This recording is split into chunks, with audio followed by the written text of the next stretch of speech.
Salam hər kəsə dostlar. Gördüyünüz kimi bu oyunumuzda İtalyan açılışını incələyəcəyik. Əgər siz də belə açılış videoları istəyirsinizsə, bəyənməyi və abunə olmağı unutmayın əziz dostlar.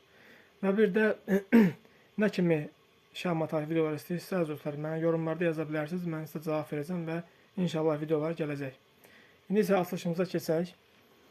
Burada dostlar Y4, Y5 gedişləri gəlir və ağlar at F3 eləyərək qaraların piyadasını hücum edir. Qaralar isə at C6 eləyərək öz piyadasını qoruyur.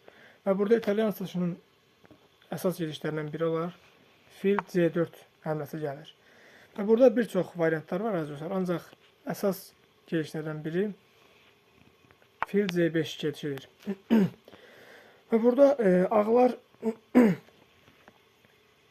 kiçik qala qura bilər və ya atını çıxa bilər. Ancaq burada aqressiv bir həmlə olan piyada C3 həmləsi gəlir. Və rəqib isə atını irəli çıxaraq həm inkişafını davam etdirir, həm də ağların piyadasına hücum edir. Və burada isə aqressiv atışa davam edən oyuncu piyada D4 irəli sürür. Və bu zaman qaralar piyadalar dəyişir. Və burada əziz dostlar, qaralardan bir gözəl bir oyun var. Qara fil ilə şah verir. Və bu zaman atla önünü kəsirik. Digər boşda qalan piyadamızı götürə bilər rəqib. Ağlar burada rəqibin piyadasını itirməyə baxmayaraq piyadasını önəmsəmir və kiçik qala qurur. Bu zaman rəqib atla atımı götürür, mən isə piyada götürürəm və əgər rəqib burada sizin piyadanızı öz fillə götürsə, qara fili A3 xanasına qoyursunuz və bu nə mənaya gəlir? A3 xanasına qoyan zaman gördüyünüz kimi A3 xanası hara baxır? Şahın kiçik qala qurma istiqamətini və şah kiçik qala qura bilmir. Bunun üçün rəqib piyada ilə önünü kəsir ki, qala qura bilsin. Və bu zaman biz topla filə hücum edirik. Burada bir çox variantlar var, ancaq ən çox oynanan variant fili geriyə qaçmalıdır. Bundan sonra isə vəzir A5 oynanılır. A4. Vəzir A4-dan sonra isə piyada ilə gedə bilərik və rəqibin atını aradan qaldırmaq mümkündür. Dostlar, burada geriyə gələk. Əgər rəqib biz kiçik qala qurandan sonra at da yox, fillə bizim atımızı götürsə, bu zaman rəqibin atına hücum edirik. Əgər rəqib oyuncu atını qaçsa, biz onun filini götürürük. Və burada rəqib oyuncu düşünə bilər ki, fili boşladanca fili götürsə, çox gözəl bir gediş var.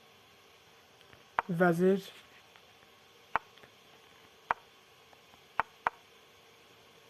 deyək dostlar.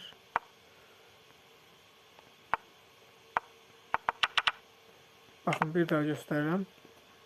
Əgər rəqib fillə götürsə, atını hücum edirik, atını qaçsa, biz rəqibin filini götürürük, rəqib isə bizim filini götürsə, burada vəzir gedişi çox mükəmməl gedişdir. Ancaq rəqib burada öz atlarını qorumağa alsa, vəzirlə rəqibin piyadasını götürür və artıq şah qala qura bilmir. Bu zaman rəqib öz topunu qorumaq üçün vəzir çıxsa, biz vəzirləri dəyişirik. Rəqib atla götürsə, top E1 və şah. Şahın tək qaçacağı yer bu xanadır.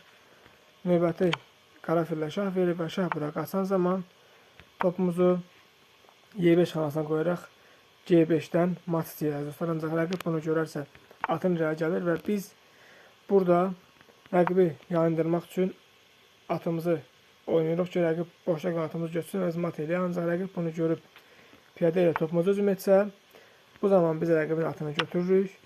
Əgər rəqib bizim topumuzu götürsə və son gediş olan atla rəqibi mat etmək mümkündür. Gördüyünüz kimi əziz dostlar, İtalyan açışı çox aqressiv və mürəkkəb açılışdır, ancaq oyunlarınızda buna da yer verin.